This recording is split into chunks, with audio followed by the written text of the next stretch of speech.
why China went from being one of the poorest countries in the world to being the competitor of the United States, one of the richest. You know what it's like? It's a story a little like the colony in North America being a place for furs.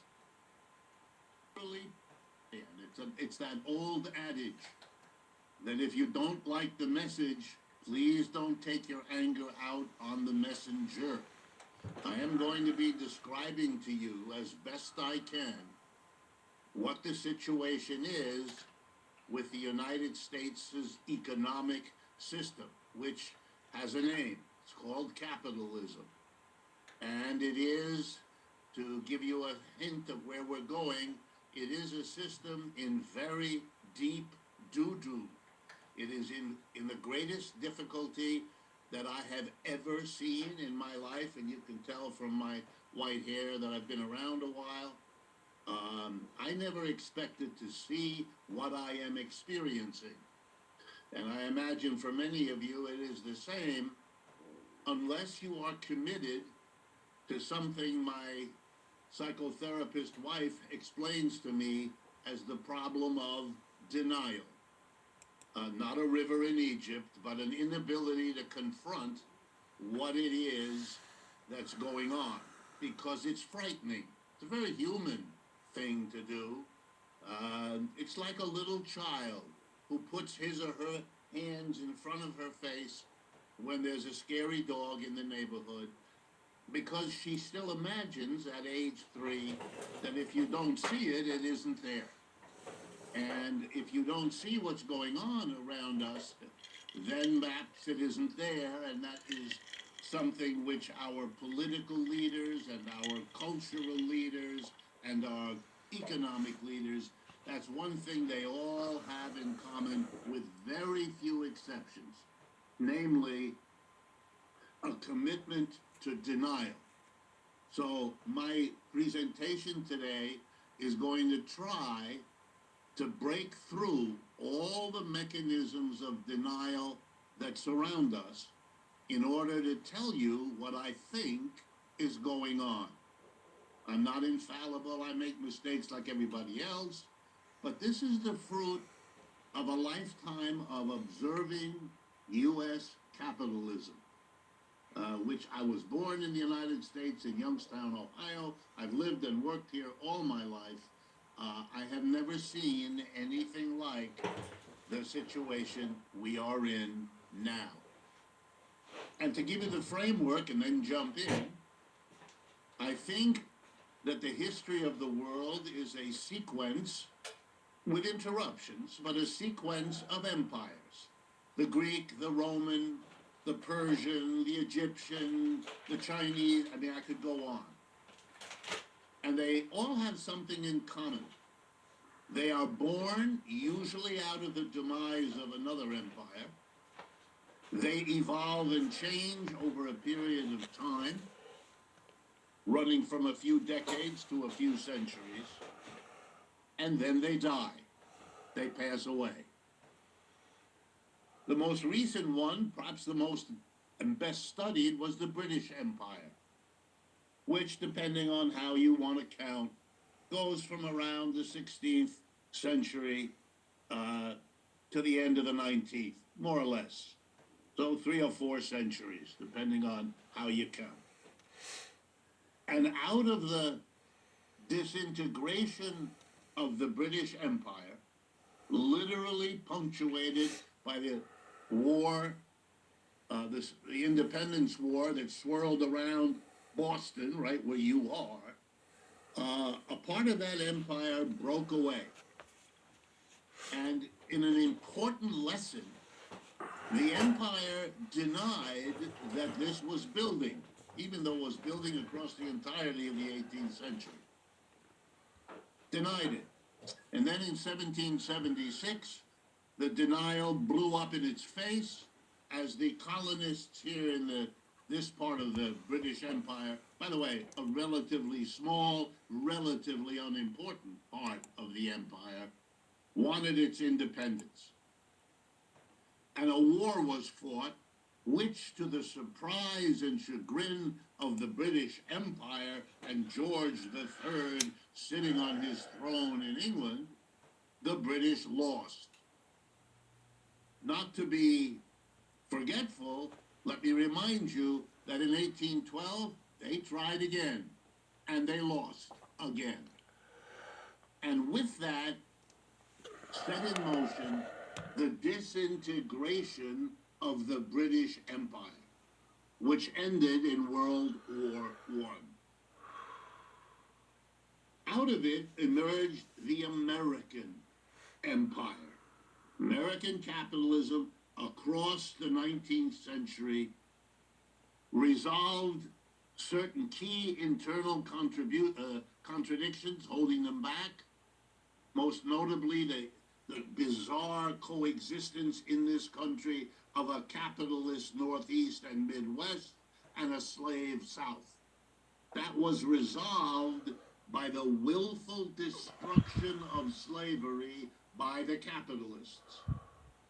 Remember, the Civil War is the expropriation without compensation of the single most important wealth of the South in this country, the slave. The slave was emancipated and thereby the white master impoverished. The very stark disregard for the sanctity of private property. And capitalism, having destroyed its competitor with enormous violence, took off. Starting in 1870, the United States capitalism had a century of economic growth.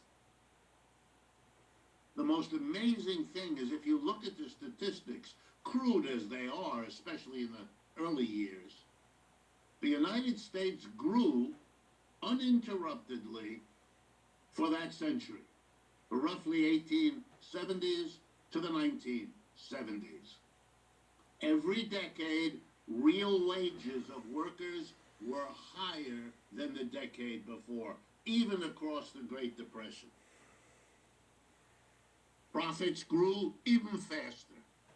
So you had this bizarre situation, quite rare in the world, of a capitalism that was able to give rising profits to its capitalists and rising wages to the mass of its workers, with, of course, the exception of those workers with the bad luck to not have been born white.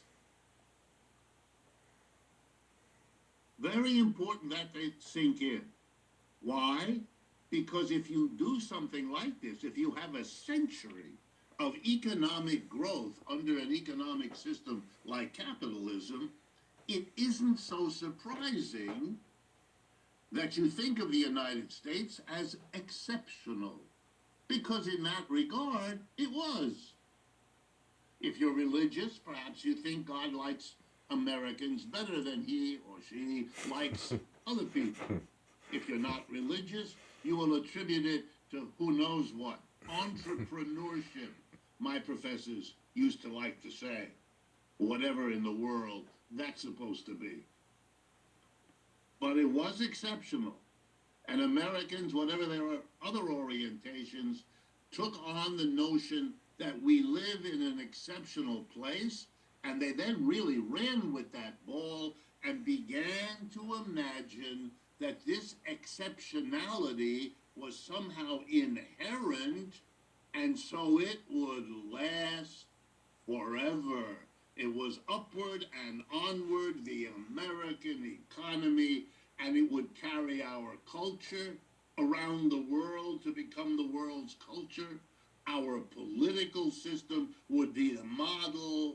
Our military would push away those backward people who wanted to resist. It became, and I use this word carefully, crazy.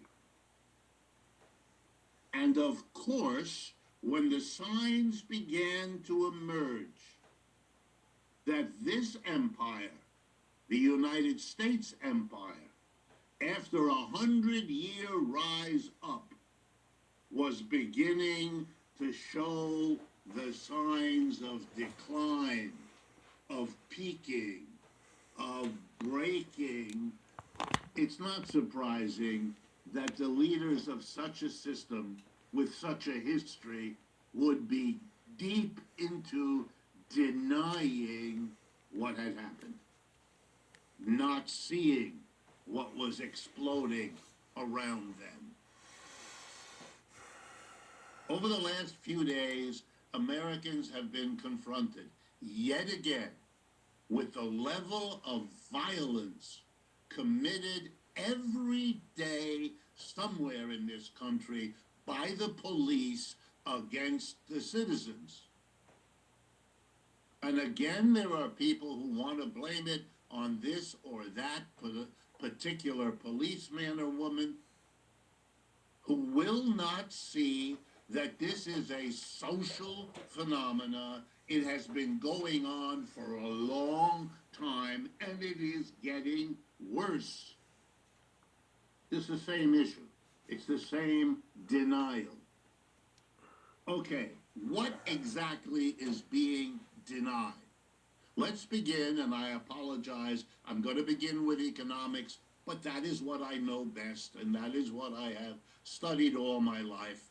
And so if I'm going to be useful to you, I want to share at first what I know best.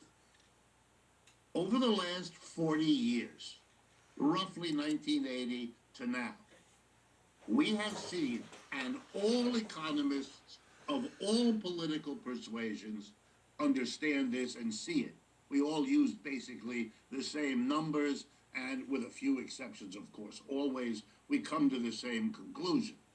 Over the last 40 years, there has been a radical redistribution of wealth from the bottom and the middle to the top. And the more top you get, the top 10% have done really well.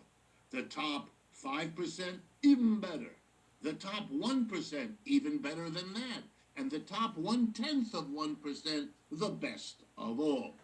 And you know them, because in our society, we adulate them. I'm talking about Bill Gates, or Elon Musk, or Warren Buffett, or fill in the blank. You know them. Our culture makes sure you know them.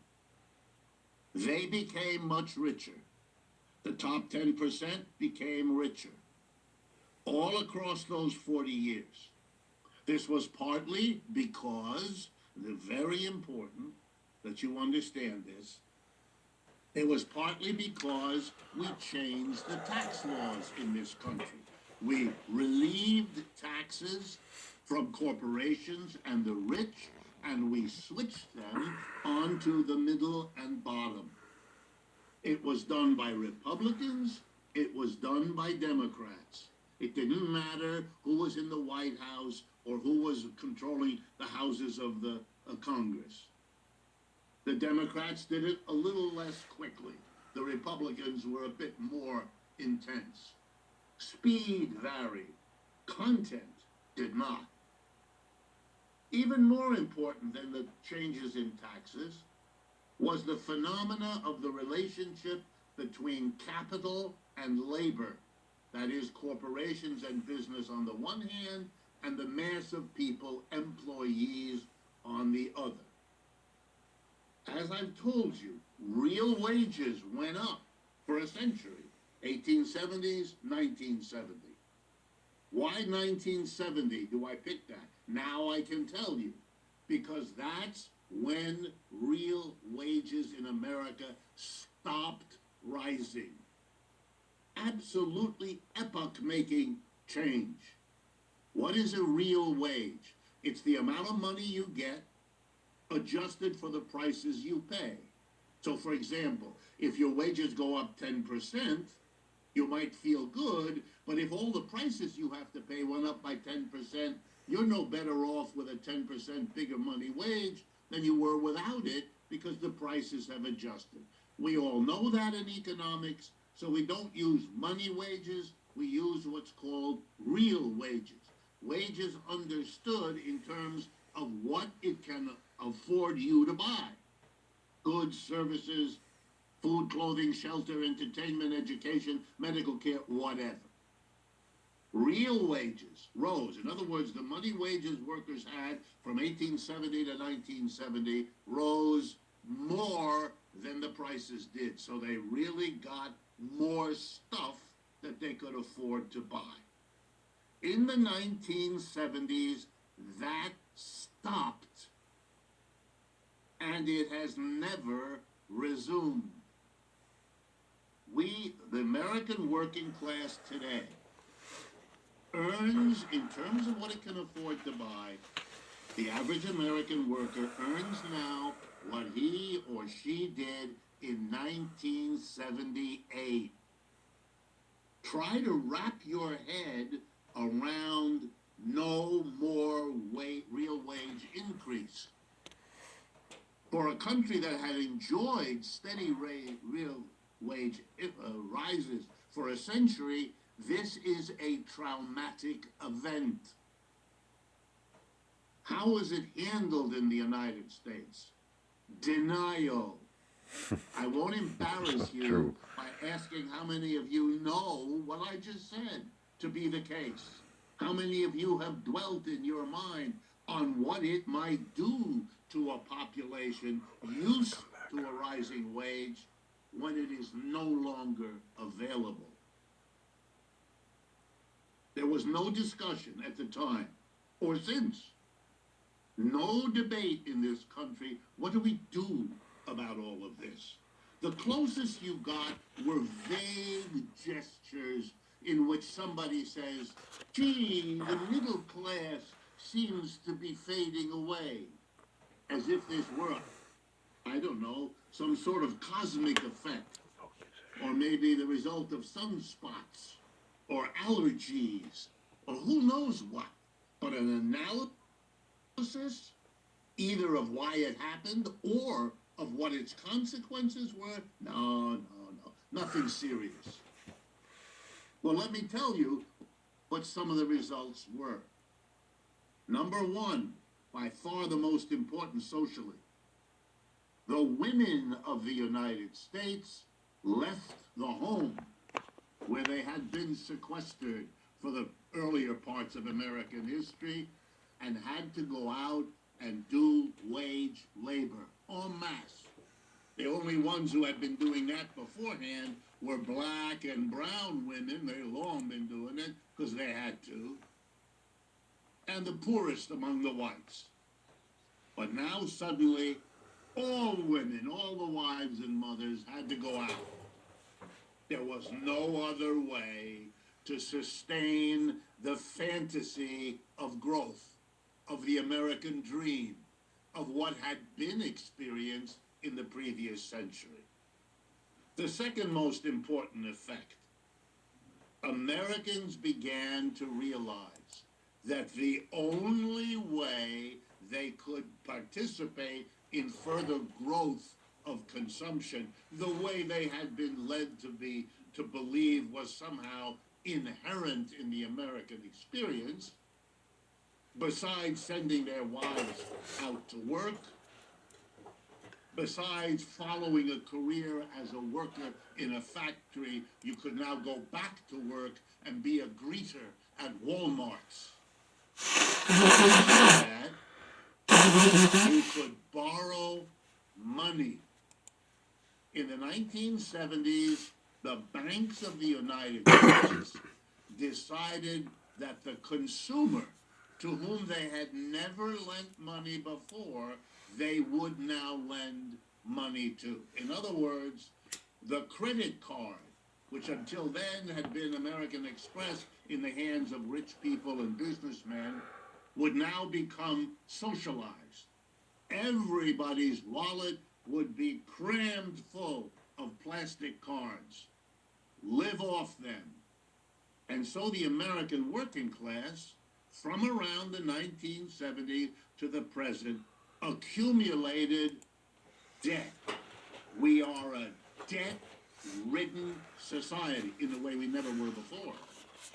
We became pioneers, not in covered wagons going west, but in what we could cram plastic in our wallets. All the growth of all the growth of consumption, all the growth of consumption in the last 40 years has been based on women's labor, women's earnings, and debt. Families have become much more complicated institutions to survive. If I had more time, I'd go into that with you. We have the highest divorce rate in the world. We put our families under levels of pressure that would be impossible for anyone to sustain. American women consume more psychotropic drugs than any other population on the planet. Why? Because they are druggies? No, because we put them under impossible pressures, which blew up the family, since the mother was what held the emotional life of so many families together. And she was now as exhausted as the husband coming back from her hours of work. The empire's foundation is beginning to crack. Well, you keep assuming more debt, which the American working class did. It borrowed. It had borrowed with government support for its house. That's how mortgages developed. For those of you who don't know, mortgages were never given to working class people to buy a home until the Great Depression. To get us out of the Great Depression, the government took the step of guaranteeing the mortgages, so the banks could lend without a risk. Otherwise, they wouldn't have, because they never did. So the American Homeowner Society is a product of the government, not of private enterprise, which was too greedy and too frightened to ever do it. Home loaning, then the car had to be paid for with loans because the working class couldn't afford it. Then the credit card, so you could buy everything. And then in the last 20 years, a new indebtedness, the college student. So by now the family is dying, floating in levels of debt it cannot support, because the underlying wage didn't go up, just the debts. And it doesn't take a PhD in economics, although I have that, for you to understand that if the underlying wage doesn't go up, you can't keep accumulating debt, because the time will come, and it's called 2008, and that's why that song is so appropriate, when the credit system exploded. Cracks in the empire. This system is so committed to inequality that not only did it grow over the last 40 years, as wages stopped rising, of course, where would workers' income go? They couldn't grow. Their wages were flat. But they were becoming more productive all the time. The last 40 years are the computer, the robot, artificial intelligence, all of that. Workers' productivity goes up. Workers' wages are flat. Wages are what the employer gives you. Productivity is what you give the employer. If what the employer gives you is flat and what you give the employer keeps rising, guess what? You have inequality. You're taking all your growing output and giving it to one small class of people. Employers are 1, 2, 3% of our population, if that. They get it. Even across COVID-19 pandemic, inequality got worse. And what did we do to the working class after we gave them 40 years of losing everything, their families falling apart, their position in American society, their growing wealth, a kind of affirmation that somehow you're doing better? All of it's taken away. Then we hit them with COVID, then we hit them with an inflation, and now we're hitting them with rising interest rates. Let me frighten you, if I may, if what I've said hasn't done that job already. There is an example in history of another working class over a small number of years being hit with economic blows on a scale of what's happening here. The example is Germany. And here's how it works. In the second half of the 19th century, as the British Empire is declining, the United States is not the only competitor looking to replace the British. There is another one, Germany. World War I defeats Germany. Britain, with its allies, defeat Germany, throw them out of the competition, wipe them out, impose at the end a reparations they couldn't possibly pay. The German working class, which had been built up across the 19th century to believe it was creating a whole new globe. In German, it's called das Deutsche Reich, R-E-I-C-H. That's like the German Empire. And it had, territories in Asia, it had territories in Africa, and so on. All that was smashed when the unthinkable happened in 1914 to 1918. Germany was defeated, the empire was taken away, literally. The British took the colonies in Africa away from the Germans and made them British colonies. Everything for them destroyed. It was a trauma for the German working class. It ended in 1918 with defeat. Within 4 years, early 1920, late 22, early 1923, literally a century ago, Germany then experienced the worst inflation in modern times anywhere in the West. In a period of 9 months, the German currency went from 6 Deutschmark to the dollar to 4 trillion Deutschmark to the dollar. Prices doubled over weeks at a time, every hour of the day. Any savings accumulated by a German family, and they were very frugal, were wiped out. 6 generations saving money, had enough money put away to buy a quarter pound of butter. They were done. And 5 years after that, in 1929, the Great Depression hit Germany. It was too much. You cannot hit a working class, even the German working class, which was the best educated, most productive, and most progressive working class anywhere in Europe. No contest. Even that, it was too much. And in 1932, those German people, overwhelmed by what they had been put through, turned around and supported a little Austrian with a black mustache, Adolf Hitler, and you know the rest of the story. Don't be surprised that we have a resurgence of white supremacy, that we have characters like Trump, that we have all of. We're just living out, here we go, the same sad scenario. Denial, not explaining to people the foundation of what they're assuming, not talking honestly about its disappearance, the cracks, what it means when your empire has that fun ride up begin to be replaced by the much less fun ride down. We're in very deep trouble. 2 or 3 examples and then I'll move on. For the last half century, we have benefited enormously by the fact that there's one international currency, money. It's the US dollar. It's as good as gold because it literally functions like gold. That's over. Ukraine simply speeds up the process.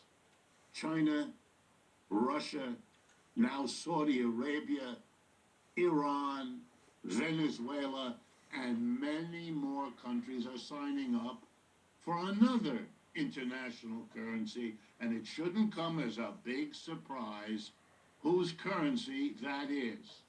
It's the currency of the People's Republic of China. China shows all the signs of a rising empire, matching all the signs of a declining empire here. You may not like that information. You may be upset by it. That's your business. But to pretend it isn't there, let me give you just some numbers. I'm an economist. We do that. One of the things we do as economists is we look at the size of an economy to gauge relative economic power. And the number we use, it's crude, like all numbers, but it gives you an idea. It's called GDP. It stands for Gross Domestic Product. It's a measure of the output of goods and services in one calendar year. So it helps us if we look at it and we measure it, and it's measured for every country on this planet. It gives us an idea of the relative size. Okay, let's now do a comparison of three countries, Russia, China, and the US, to get a sense of their economic wealth, their economic power, their economic footprint, if you like, in the world. To give you an idea of, and if you didn't know this, think about what that might mean. So I'll start with Russia. The GDP, most recent year of Russia, it's about $1.5 trillion.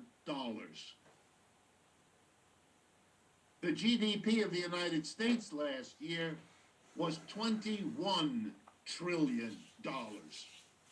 Do you understand?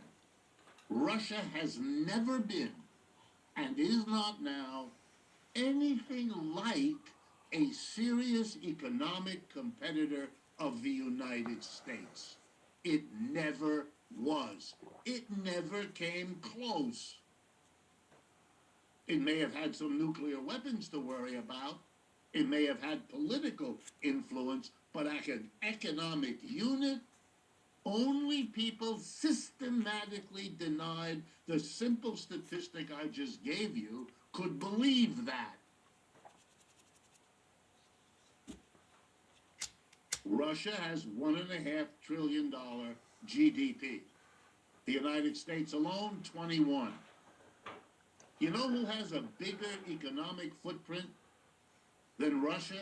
Italy. The United States is allied with Britain, France, Germany, Italy, and many other countries against Russia. If you put them all together, it's like 30, maybe $35 trillion against Russia with 1.5. What are you talking about? A war? This is a war between David and Goliath. And you're not going to be happy with who is playing which role. Think about it. Now China. What's the GDP of China? Ready? $17.5 trillion. That's a competitor. That's a competitor. Not Russia. China. That's the empire emerging. Not Russia.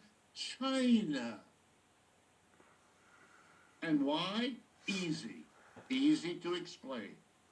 Over the last 25, 30 years, just try to drink in these numbers. Over the last 25 or 30 years, annual growth of GDP, how fast is the economy growing?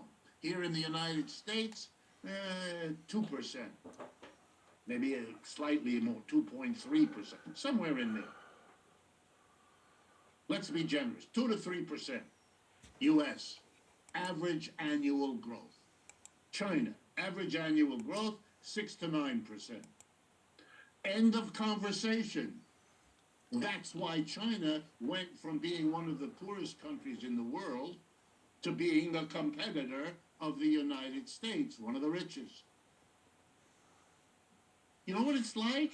It's a story a little like the colony in North America being a place for furs and then becoming the new empire, so that the roles between between Great Britain and its colony were reversed. Now Britain is our colony, as any honest appraisal of the relationship between these two countries would immediately acknowledge. In Britain, one of the most common jokes you can hear is that when the United States tells Britain to jump, the response of Britain is, how high? It's a question. China has overtaken the United States in dozens of fields, particularly the highest tech ones. Young people around you are using TikTok. That's Chinese as a social media. What's going on?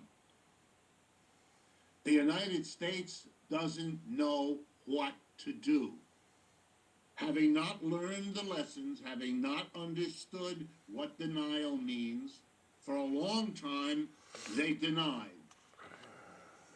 Because to see the rise of China is to take a step in the direction that might make you confront what's happening to you. And that's a taboo. Wow. Finally, the United States figures it out. And what does it do? As if it learned nothing from its history? It tries warfare. It tries to slow down, to stop, maybe even to reverse history, just like Britain did. Mr. Trump declared a trade war against China. You remember? It's not that many years ago. He applied sanctions. He applied tariffs. He did everything he could to stop, to reverse it. None of it worked. It was one big, fat failure. Now we are in a war, we, the U.S. and its allies, with the most important ally China had, Russia. That's what's going on in Ukraine. It has got nothing whatever to do with that sad country suffering this war. Talk about being in the wrong place at the wrong time. That's the truth of Ukraine. All the rest is propagandistic foolery on both sides. This is about weakening the ally of China, which Russia is. When the war started, Mr. Biden predicted the Russians couldn't last a few weeks. With this armada of countries and weapons and wealth and you name it, he referred to what they were doing as the mother of all sanctions, which it was, the greatest sanction program ever applied. Russia wouldn't last. The ruble would be valueless within weeks. All of that, 100% wrong. The ruble is worth more now than it was before the invasion. The Russian economy bubbling along pretty well. Took a dip right after, came back most of the way. You know why? Because the sanctions mainly stopped buying oil and gas, which is Russia's lifeline. That's what Russia is, an exporter of oil and gas. I'm exaggerating, but it's the basic story. And Europe said we wouldn't buy it anymore, and that would have crippled Russia. Except Russia found other buyers. It's not a complicated story. China bought more.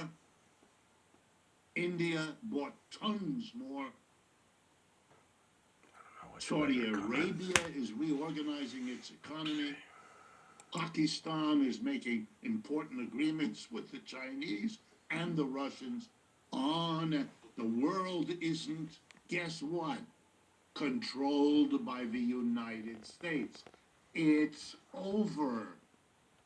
It's all around you. The United Nations took a vote on Ukraine. The majority of people did not agree, the majority of countries did not agree with the United States.